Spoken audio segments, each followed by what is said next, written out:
ডালগুলো এত শক্ত শক্ত মোটা মোটা যে মনে হচ্ছে আমার কাঁচি ভেঙে যাবে, ডাল দিয়ে কাটা হচ্ছে না। এই যে আস্তে পিষ্টে নেটগুলো ধরে রেখেছে।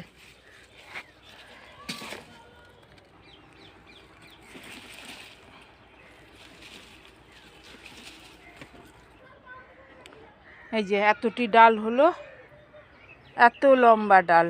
এই ডালগুলো নিয়ে আবার লতানো গাছ উঠানোর কাজে লাগবে। ফুল হচ্ছিল কিন্তু রাখার ইচ্ছা ছিল, কিন্তু রাখলাম না। কেন? নেটটা আমার লুজ হয়ে গেছে এই গাছের জন্য।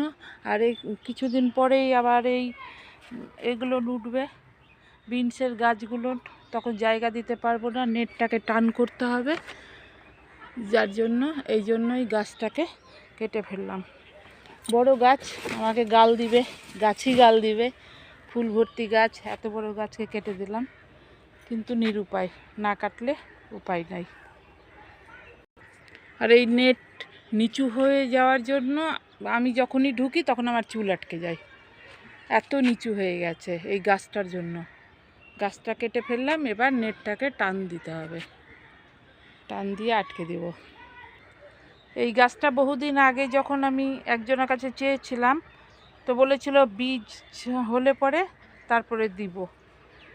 তখন কি জানতাম যে এই গাছের ডালি লেগে যায়, আর নতুন নতুন বাগান করার শখ গেছে, এই জন্য ওর কাছ থেকে ডালও আনতে পারিনি। তারপরে পরে গিয়ে ছোট্ট চারা পেলাম, ওইটা লাগালাম। আর এখন আমার গোটা বাগান ভরে গেছে, বীজগুলো পড়ে যায় আর খেয়াল করতে পারি না। আর প্রথম প্রথম খুব শখ ছিল, এখন মন বিরক্ত হয়ে গেছে এই গাছটার উপরে। এখন এখানেই রাখি, পাতাগুলো ঝরে যাক, আমার সারের কাজ হবে। এই জন্য এখানে তো আবর্জনা আছেই, আর ওর মধ্যে এটাও রেখে দিচ্ছি। পাতাগুলো ঝরে গিয়ে আমার সার তৈরি হয়ে যাবে।